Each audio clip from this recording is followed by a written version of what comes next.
Hi everyone, my name is Dr. Julie DiMatteo and I'm a clinician at CAPS.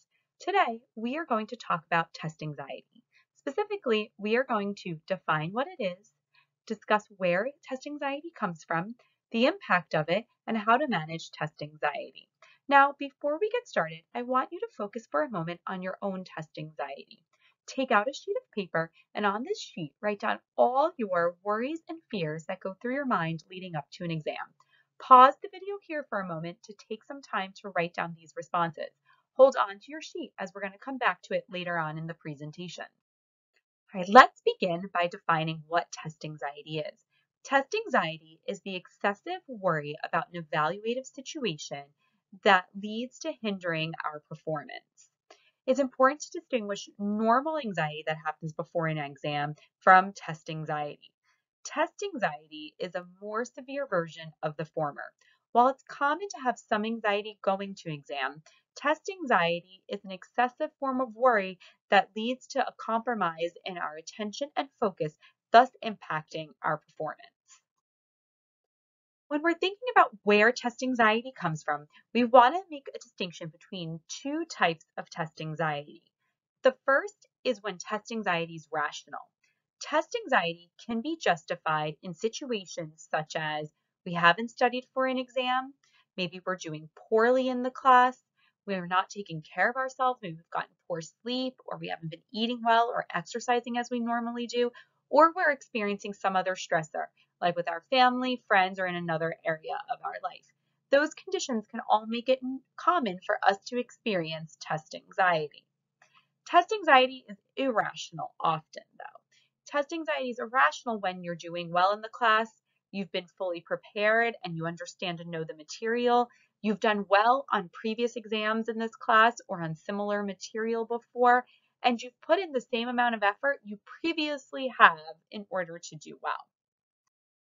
Now, considering we just labeled times when test anxiety can be rational, the question is test anxiety always a bad thing? The answer may surprise you in that it's actually no. There are circumstances that actually make test anxiety give us an advantage in our studying and our performance. As we look at the curve in front of you, it shows the diagram of how test anxiety can be advantageous to us. If we think about test anxiety as a boost of adrenaline, it actually can promote our motivation, our focus, and give us an advantage in doing well. When we have low motivation, low stress, low anxiety, this is going to be linked to low performance. That's the far left side of our curve. Just the right amount of moderate stress and anxiety going into an exam actually leads to peak performance for those conditions we just described. Helps motivate you and helps you focus and attend to the material in front of you. However, too much can be too much of a good thing. When we're having a lot of test anxiety, it actually hinders our performance now by compromising our focus and our attention. And so when we're talking about test anxiety, our goal is to not get rid of it completely, but rather to keep us in that moderate range where it's actually enhancing your performance. Pause for a moment and think, how would you describe your test anxiety? We commonly talk about test anxiety in four major areas: our bodies, our emotions, our behaviors, and our thoughts.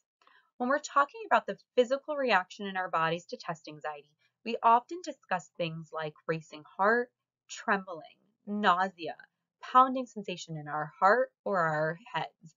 We often feel like our body is all keyed up and that it's hard to settle and we're really restless. When we're talking about our emotions, we of course may feel anxious, we may feel fear, we may feel panic, but we may also feel things like dread or anger or feeling discouraged or hopeless in the situation. Behaviors can be a really wide range. For some, our minds might go blank. We may find it harder to recall information. We may fidget more. We may find that we are wanting to just avoid the situation. This may mean that we leave early when we're feeling overwhelmed, or it may mean for some that we don't go to the exam at all and we skip it. Our thoughts are more complex and we actually have a lot of thoughts in response to test anxiety. We're going to discuss them in greater detail on the next slide. Here is a list of common thoughts individuals experience prior to, during, and after taking an exam when they're having test anxiety. As you can see from the list, these thoughts are really varied and often speak to what we think about ourself in comparison to others, and our self-worth in relationship to how we do and what our performance is on this one exam. As you go through the list, I want you to pause for a moment and look at all the thoughts that resonate for you. Many of these thoughts might replicate the thoughts you initially recorded when we first started this presentation. Pause the video here and record which thoughts resonate the most for you, as we're going to come back in a moment to discuss what to do with these negative thoughts.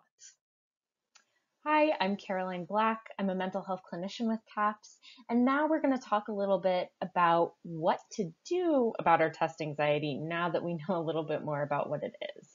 So for the rest of the workshop, we're going to cover some ways to minimize test anxiety, including preparation tips, strategies for exam taking, and some relaxation methods. So first, we'll look at the way our anxious thoughts influence our emotions and ultimately our behaviors.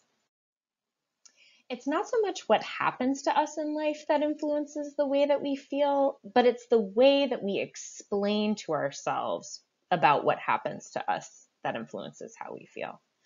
So, for example, let's say you wave to a friend and he doesn't wave back.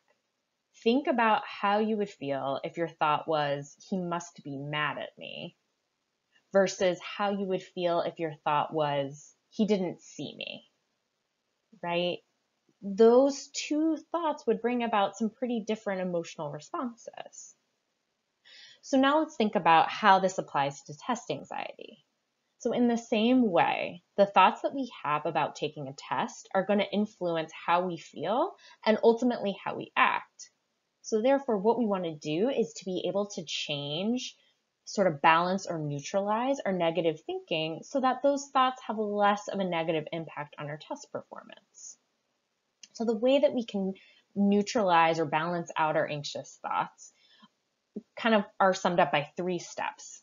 So the first step is to identify the thought. So we want to pause for a moment and think, okay, what just went through my head when I thought about this exam?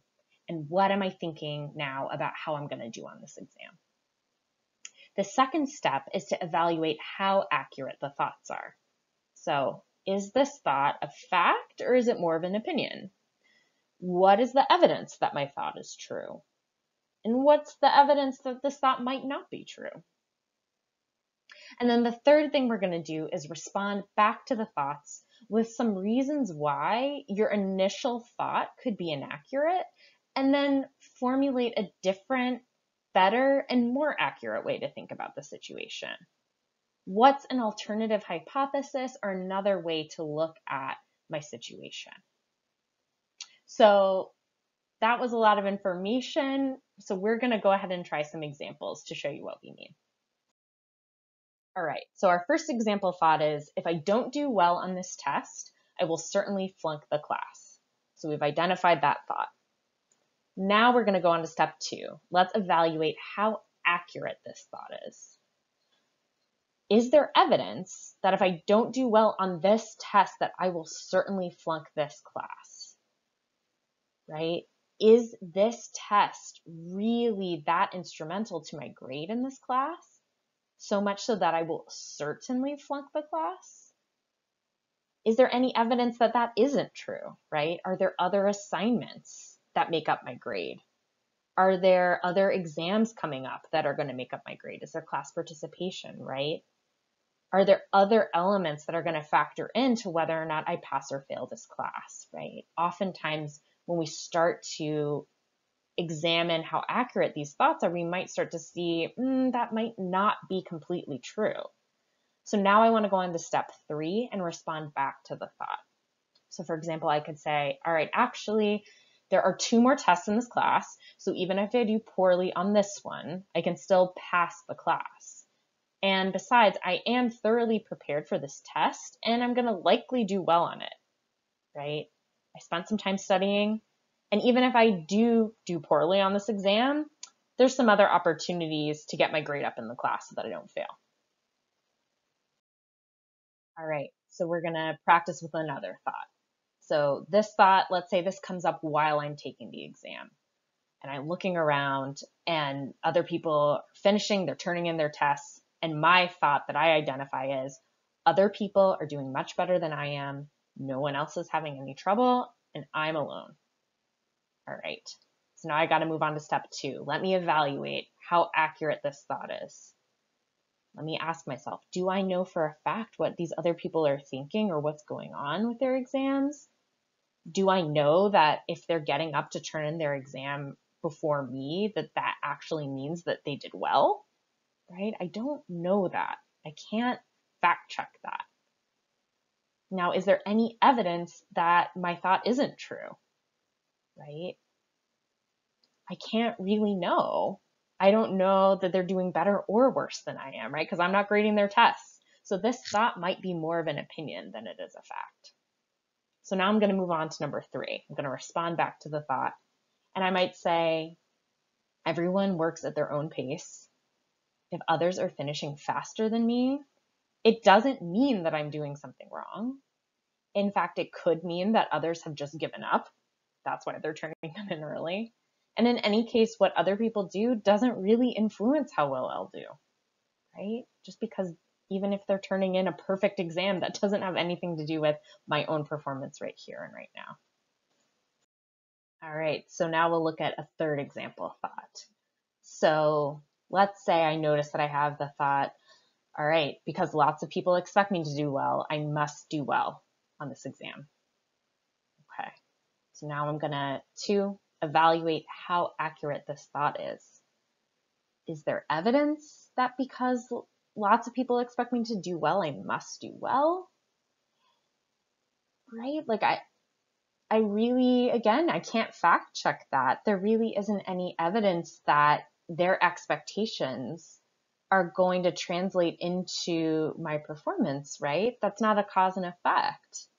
So it's not really a logical thought. So maybe I say to myself, all right, I've got to respond back. What makes more sense is that if I do well, it's because I am prepared for the test and I know the material. It has nothing to do with anybody else's expectations. And telling myself I must do something to please other people is not the best way to motivate myself. And the people who care about me know that I am doing the best that I can. Now let's talk about preparation and the actual test taking. We're going to begin with an exercise. So I'm going to read a list of ways to prepare for and approach tests.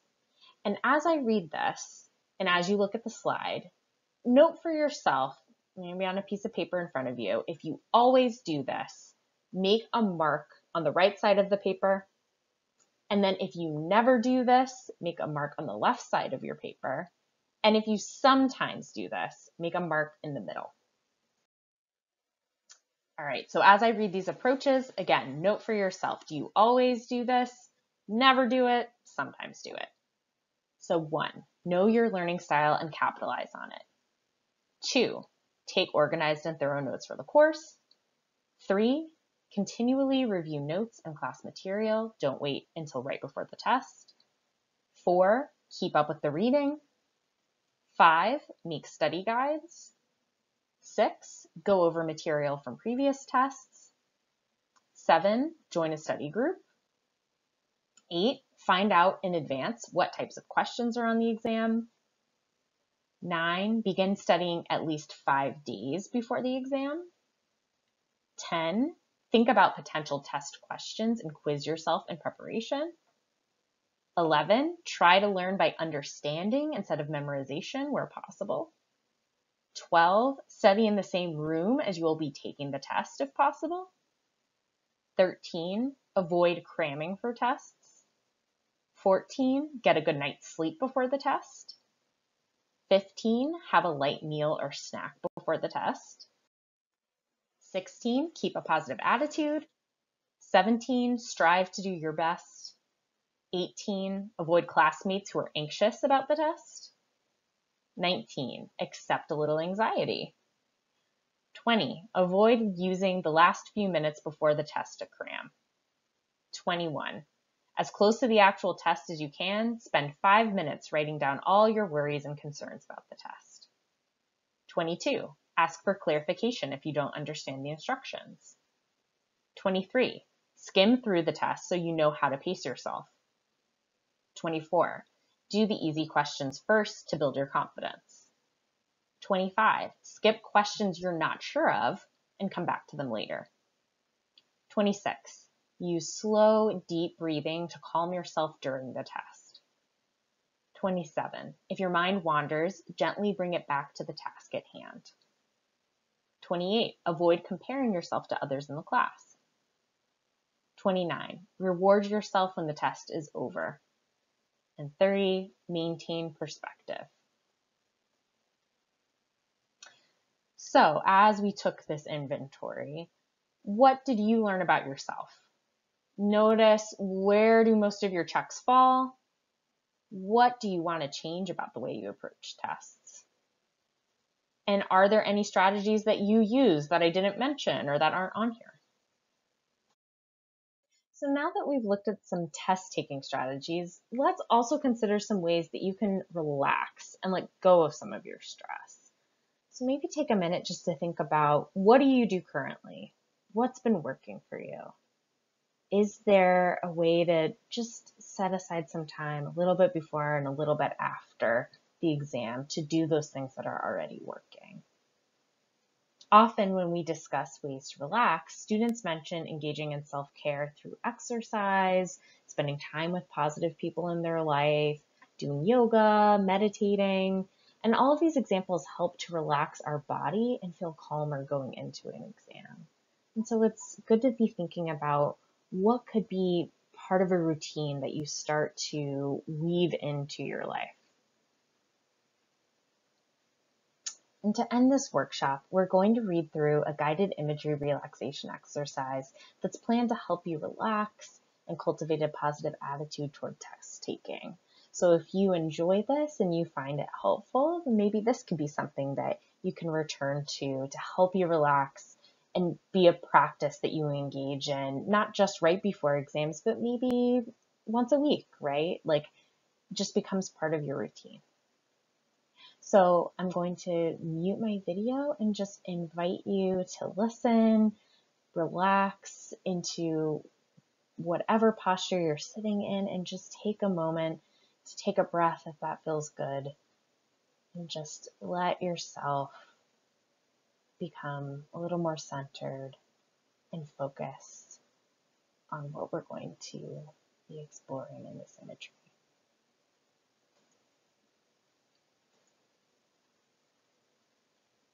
All right.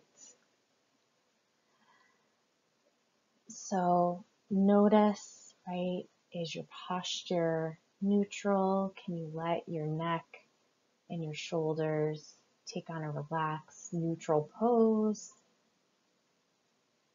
Can you start to relax your body, using your breath to let in any relaxation on your inhales and let go any tension on your exhales? You can let yourself just breathe in again, taking it in through your nose, holding it gently, and just slowly, gently letting it out.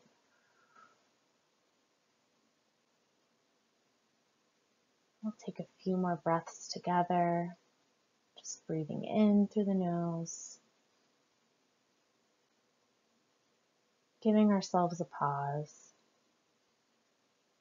and then just letting the exhale gently out.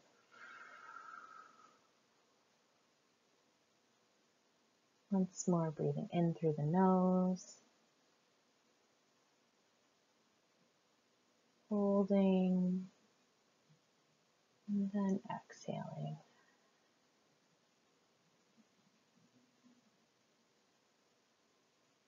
In through the nose,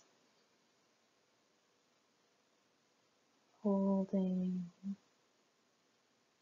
and releasing the breath out. Just allowing your breathing to keep coming and going naturally. And with each breath, letting yourself become more and more relaxed and at ease. And if any anxious thoughts linger, just leaving them where they are, just for the moment, knowing you can return to them whenever you're finished.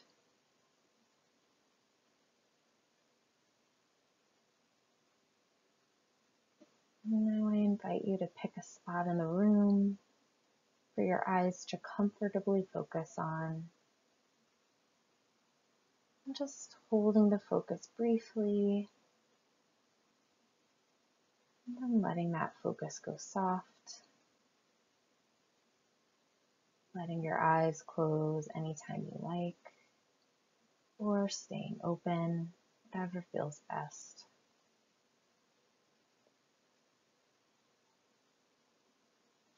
Now I invite you to notice any areas in your body where tension tends to linger.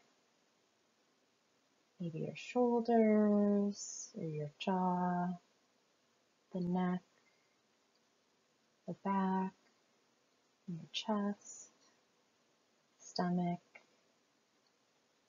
maybe your hands. Now bring our attention just to our shoulders. See how our shoulders relax as your attention is focused on them. And with every breath, feeling the muscles as they loosen and your shoulders as they ease. And now allowing your jaw to relax, just letting your lower jaw drop ever so slightly, allowing space between your upper and lower teeth, and feeling the muscles of your face become smooth and loose and relaxed.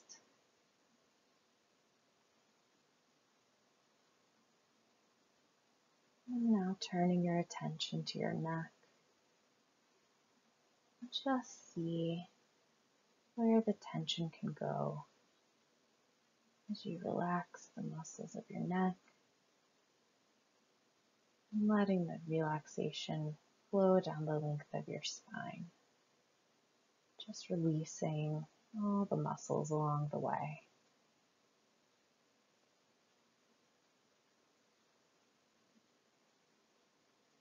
Maybe returning your awareness to the rhythm of your breathing,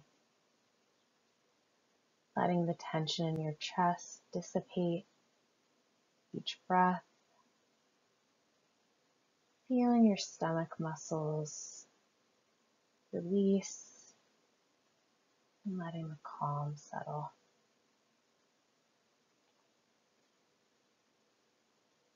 And now I invite you to notice your hands, maybe opening and closing them a few times, wiggling your fingers, and just letting them rest wherever they fall.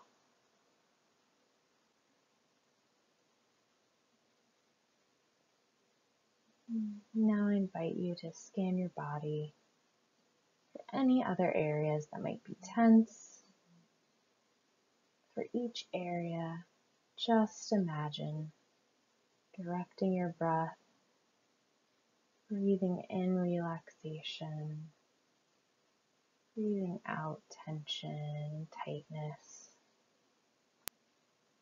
and just letting your muscles open and release.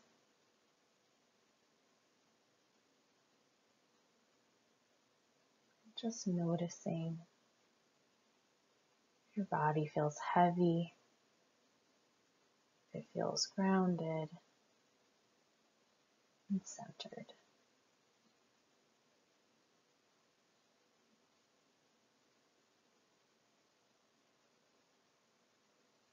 And from this place, I allow you Now, I just invite you to invite an image now of yourself moving into a process of taking the exam, imagining yourself on the day of the exam, feeling a little excited to take it, to share what you know, and you notice a feeling of confidence, calm, and just allow an image of yourself walking calmly into the room where the exam will be, and you say, when I get to my seat, just think about the situation, just the here and now. And you see yourself sitting in your chair, noticing your surroundings, hearing other students maybe shuffling in their seats. And you smile to them. You feel the desk. You feel the pen in your hand or the pencil. You see the test being handed around. Maybe you feel a hint of that anxiety rising, and you can say, it's okay, I can be anxious later, and now is the time to take the exam. Now the exam is in front of you, and you scan the entire exam calmly and confidently, and maybe you discover you already know something about each answer. And you have an idea. You feel relaxed and happy. You start to organize your time and you say, I will think rationally and not allow my anxiety to take over. I've done well on exams before, and there's no reason I can't today. I will breathe and relax. I am ready to rise up to meet this challenge. It's time for me to show the professor what I know. So take in a deep breath, slowly and calmly, letting it all out, feeling your body relax and allowing your mind to calm. And you find that within this calm, this concentration, and seeing things clearly, begin to write efficiently, deliberately. You recall the information that you studied. The ideas are flowing from your pen or your pencil. Some questions are easy and straightforward. You can answer them quickly. Some questions take a little more thought.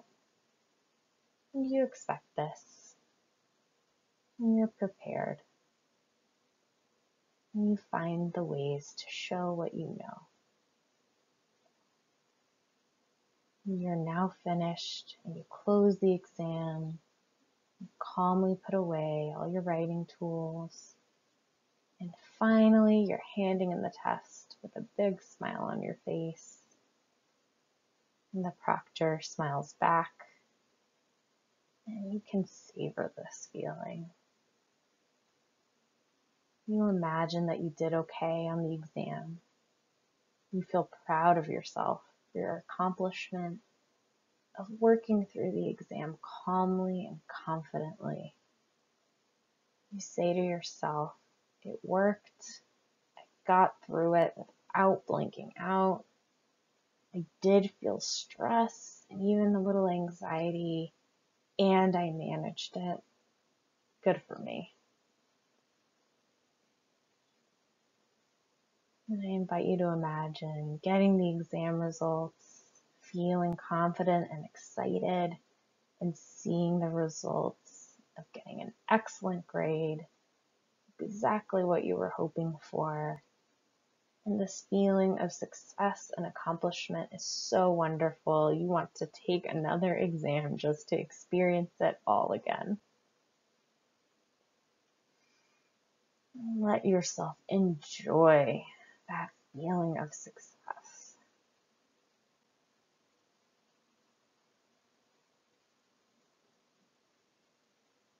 Now that you've completed this visualization exercise, you're feeling more grounded, and a little more prepared for that process of taking exams.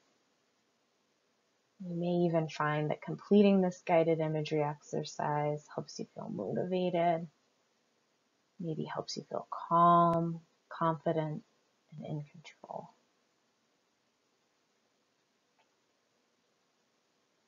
And I invite you to return to this recording any time that you like. If you would like to feel the clarity and the calm, it's always here for you and for your practice. Whenever you're ready, I invite you to begin to just wiggle your fingers and toes, inviting a little more movement throughout your shoulders and your fingers and your legs, maybe in your neck. Just feeling the energy moving through your body. And when you are feeling awake and alert, you can return to your usual activities, feeling energized, feeling motivated, and feeling confident. Well, that brings us to the end of our presentation. Thank you for listening, and we hope that this provided you with some information to more confidently approach your next exam. If you do find yourself still needing some support, please feel free to reach out to us. Our information is at this slide, and you can give our office a call at 973-761-9500. A student in crisis can always call that number anytime during office hours and afterwards to get in contact with a crisis clinician, and they could also call the Seton Hall Mental Health Crisis Hotline at 973-275-4357. Additionally, please check out our website. We have a list of self-help resources for anxiety and other concerns. So go to our website for more resources and materials. And take care.